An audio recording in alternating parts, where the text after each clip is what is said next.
اور 3 بار خود میرا اتفاق ہوا کہ میں نے جناتوں کی مجلس پڑھی. عجیب بات یہ ہے کہ جب وہاں پہنچو تو یہ احساس نہیں ہوتا کہ ہم کہاں ہیں، تاکہ تجسس نہ ہو. وہ سوچنے نہیں دیتے کہ ان کا راز کوئی معلوم کرے. ہاں یہ ضرور ہے کہ جب بھی میں نے پڑھی مجلس تو آوازیں تو میں نے سنی، چہرے نہیں دیکھے، لیکن جو مجھے لینے آئے وہ جنات انسانوں کی شکل میں آئے. اور 6 مہینے پہلے انہوں نے مجھ سے مجلس کا وعدہ لیا. اور مجلس کا وعدہ صرف اس وجہ سے لیا کہ میں عرصہ دراز سے، آج سے 30 برس پہلے سے جناتوں کی ایک مجلس پڑھتا ہوں. ان کو وہ مجلس بہت پسند ہے، تو اسی کی فرمائش کی کہ ہمارے امام باڑے میں آ کے آپ وہی والی مجلس پڑھ دیجئے. یہ وعدہ انہوں نے 6 مہینے پہلے لیا. اب میں چلا جناب، وہ لینے آ گئے اپنی تاریخ پر. پہنچا اس جگہ سے تو بارہا گزرے تھے، لیکن وہاں سے جو نیا راستہ شروع ہوا وہ تو ہم جانتے ہی نہیں تھے کہ یہ کہاں سے آ گیا. اور پھر ایک ایسی جگہ انہوں نے سواری روکی کہ وہ دروازہ ہم نے پورے کراچی میں نہیں دیکھا تھا. سفید رنگ کا بڑا دروازہ، اس کے اندر لے گئے. بہت بڑا صحن، چاندنی کھلی ہوئی. اب وہ 2 جن میرے ساتھ جو لینے آئے تھے سفید کپڑوں میں، انہوں نے لے جا کے امام باڑے میں مجھے بٹھا دیا. میرے ساتھ 2 آدمی اور بھی تھے، وہ موجود ہیں میرے گواہ. وہاں بیٹھ گئے. سناٹا اور لائٹ کا نام و نشان نہیں، روشنی نہیں. اب اندھیرے میں سائے نظر آ رہے ہیں. اور میں کہہ رہا ہوں بھائی مجلس کب شروع ہوگی؟ کہنے لوگ آ گئے، بس اب شروع ہونے والے. میں نے کہا لوگ تو کوئی نہیں دکھائی دے رہا، اب اندھیرے میں بھی آنکھیں پاڑ پاڑ. کہ نہیں آپ پریشان نہ ہو، لوگ آ گئے ہیں، مجلس شروع ہونا. اتنی دیر میں سوسخانی شروع ہو گئی. تب محسوس ہوا کہ گریا کی آوازیں آ رہی ہیں، یعنی یہ سب بھرا ہوا ہے، پورا امام باڑہ بھرا ہوا ہے، اتنی آوازیں آ رہی ہیں. پھر میں ممبر پہ گیا، میں نے مجلس پڑھی. فرمائش تھی ان کی کہ جناب سکینہ کی شہادت پڑھیے گا اور جعفر جن کی مجلس پڑھیے گا. خیر جب میں نے شہادت پڑھی تو اتنی دیر میں تابوت برآمد ہوا. اب جب میں ممبر سے اترا تو میں نے دیکھا سفید پھولوں سے سجا تابوت شہزادی کا صحن میں آیا، لیکن کوئی اٹھانے والا مجھے نظر نہیں آیا، بس وہ ہوا پہ رما نظر آیا. مجلس ہو گئی، انہوں نے مجھے تبرک دیا. 8 دن تک تو وہ تبرک ختم نہیں ہوا، بلکہ کئی گھروں میں بانٹا گیا. اس طرح رابطہ رہا. پھر لاہور میں 2 جن ایک امام باڑے میں آ گئے تھے اور انہوں نے علم کے نیچے اپنا مسکن بنایا موج دریا روڈ پر خیمہ سادات میں. یہ قاسم یہاں موجود ہیں، آپ کو بتائیں گے. یہ شریک ہوئے ہیں ان مجالس میں. 20 محرم کو یہ جنوں کی فرمائش کی مجلس میں لاہور میں عرصہ دراز تک پڑھتا رہا خیمہ سادات میں. اور وہاں جو دونوں جن رہتے ہیں ان کے نام بھی مجھے معلوم ہے اور میں نے ممبر سے بتا دیے تھے. ایک کا نام قیصر حسین ہے، ایک جن کا نام ہے، دوسری خاتون ہے. اور وہ علم کے نیچے 3ری منزل پر وہ لوگ مسکن بنائے ہوئے ہیں. تو جب خیمہ سادات میں ہم جاتے ہیں تو وہ فرمائش ہوتی ہے کہ جنوں والی مجلس پڑھ دیجئے. اس میں بڑا مجمع ہوتا ہے، پورا لاہور ٹوٹا ہوتا ہے، سڑکیں بند ہو جاتی ہیں. ادھر کئی برس سے لاہور جانا نہیں ہوا اور میں وہ مجلس نہیں پڑھ سکا. ایک مجلس اور میں نے جنوں کی پڑھی، ایک جنوں کی مسجد لکھنؤ میں بھی ہے. اگر اور سارے قصے آپ کو بتاؤں گا تو بہت طویل ہو جائے گا. مختصر یہ کہ جس مجلس کی فرمائش جنات مجھ سے کرتے ہیں وہ مجلس میں آپ کو آخر میں سنائے دیتا ہوں کہ ان کو یہ مجلس کیوں پسند ہے. وہ واقعہ یہ ہے کہ ایک بزرگ یہ کہتے ہیں کہ ایران کے کتب خانے میں جو روضہ امام رضا ہے وہاں ایک کتاب خانہ ہے، اس میں ایک کتاب دریافت ہوئی تھی. تو اس میں ایک بزرگ نے اپنا واقعہ یہ بیان کیا تھا کہ میں تاجر تھا اور میں تجارت کے لیے باہر جایا کرتا تھا کشتی کے سفر پر، اور میں اپنا مال کشتی پر لے کر جایا کرتا تھا. ایک بار واپسی میں طوفان آیا اور طوفان جو آیا تو میری کشتی ٹوٹ گئی اور سب کچھ میرا مال بہہ گیا دریا میں. اور یہاں تک کہ کشتی جو ٹوٹی تو میں بے ہوش ہو گیا. جب مجھے ہوش آیا تو پتہ یہ چلا کہ کشتی کے لکڑی کا ایک تختہ جس پر میں پڑا تھا اس نے مجھے بہا کر کنارے ساحل پہ پہنچا دیا تھا. میری آنکھ کھلی تو صرف آسمان نظر آیا یا سامنے پانی نظر آیا. پیچھے مڑ کر دیکھا تو صحرا نظر آیا. میں بڑا حیران ہوا کہ میں کہاں آ گیا اور کس سرزمین پر آ گیا. کچھ دور اٹھ کر میں چلا تھا کہ ہوا تیز جب آئی تو ایسی ہوا میں نے کبھی محسوس نہیں کی تھی. بہت تیز چل رہی تھی لیکن ہوا میں بہت سی آوازیں میرے کان سے ٹکرائیں. یہ آوازیں رونے کی آوازیں تھیں. چاروں طرف سے چیخنے اور رونے کی آواز آ رہی تھی. میں ڈر گیا, میں سہم گیا, لیکن پھر ہمت کر کے میں آگے بڑھا تو میں نے یہ دیکھا کہ ایک شخص زمین پہ بیٹھا ہے. جب وہ چیخ کر روتا ہے تو اس کے جواب میں کئی ہزار آوازیں چاروں طرف سے رونے کی آتی ہیں. میں بہت ڈر گیا.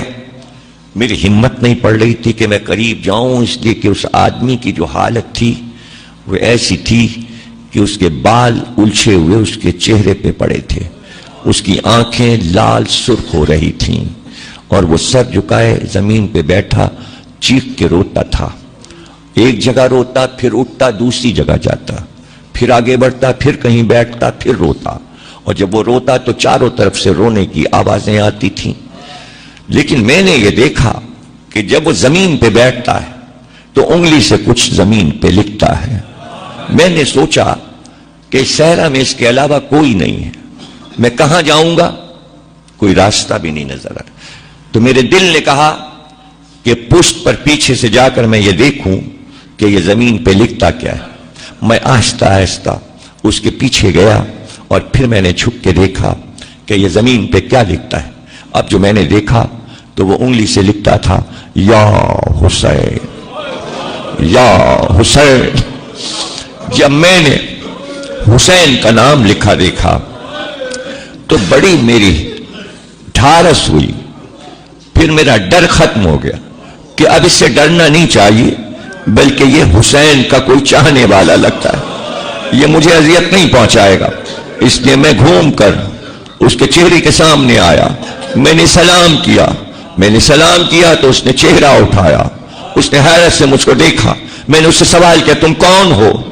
تو اس نے فوراً کہا کہ تم مجھ سے پوچھو کہ میں کون ہوں, تم بتاؤ کہ تم کون ہو اور تم یہاں کیسے پہنچے. تو فوراً میں نے کہا کہ میں تجارت کرتا تھا, میری کشتی طوفان کی نظر ہو گئی, کشتی ٹوٹ گئی, لکڑی کے تختے نے مجھے یہاں تک پہنچایا. مجھے اب نہیں نظر آتا کہ میں اپنی منزل پہ پہنچوں گا, لیکن اس صحرا میں میں نے تمہیں دیکھا. میں نے اپنا حال تمہیں بتا دیا کہ میں مسافر ہوں اور پریشان ہوں. اب تم بتاؤ کہ تم کون ہو. میں تمہارا نام اس لیے پوچھنا چاہتا ہوں کہ تم میرے مولا کا نام یہاں پر کیوں لکھ رہے ہو؟ میں نے اس سے کہا اس نام کی قسم مجھے بتاؤ تم کون ہو. تو اس نے کہا مجھے حیرت ہے کہ تم یہاں تک کیسے پہنچے, اس لیے کہ یہ صحرا ملک عدم کا کنارہ ہے. یہ دنیا کا وہ حصہ ہے جہاں آدم ذات نہیں پہنچ سکتا. تمہیں کسی طاقت نے یہاں پہنچایا ہے اور تم اس نام کے بارے میں پوچھتے ہو. یہ میرا آقا ہے, میں اس کا غلام ہوں. کہا تم کون ہو؟ تو اس نے سر جھکا کر کہا میں زعفر جن ہوں, میں جنوں کا بادشاہ ہوں.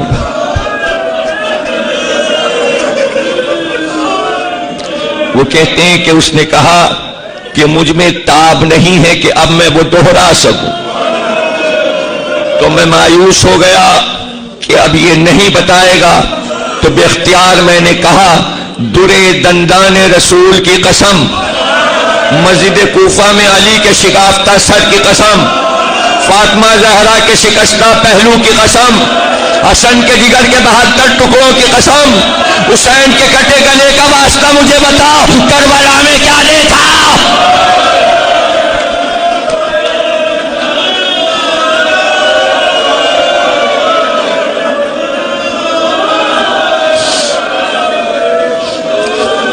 چیخ کر رونے لگا جعفر جن۔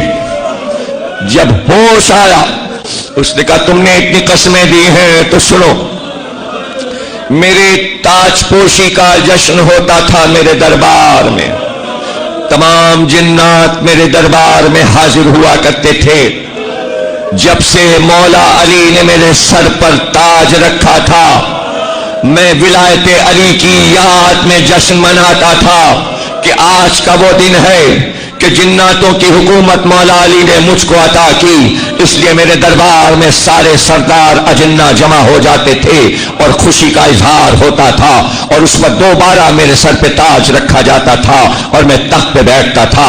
اچانک جشن ہو رہا تھا کہ دو جنات میرے ساتھی میرے دربار میں روتے ہوئے داخل ہوئے۔ میں نے کہا آج خوشی کا موقع ہے، تم رو کیوں رہے ہو؟ تو انہوں نے کہا ابھی میں نجف سے زیارت کر کے جو نکلا کہ تیرے دربار میں حاضر ہو تو میرا رخ کربلا کی طرف ہو گیا۔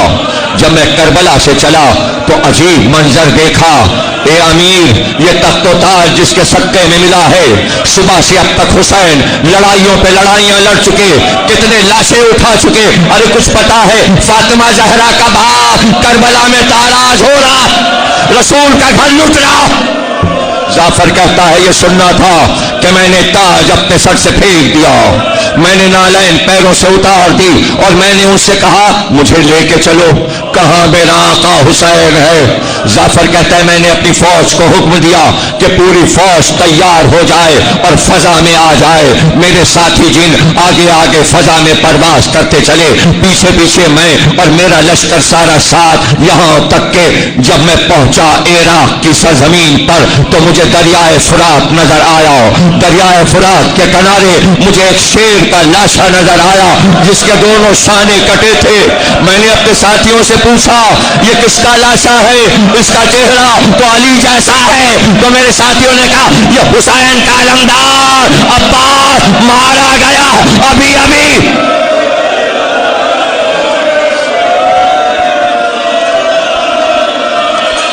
میری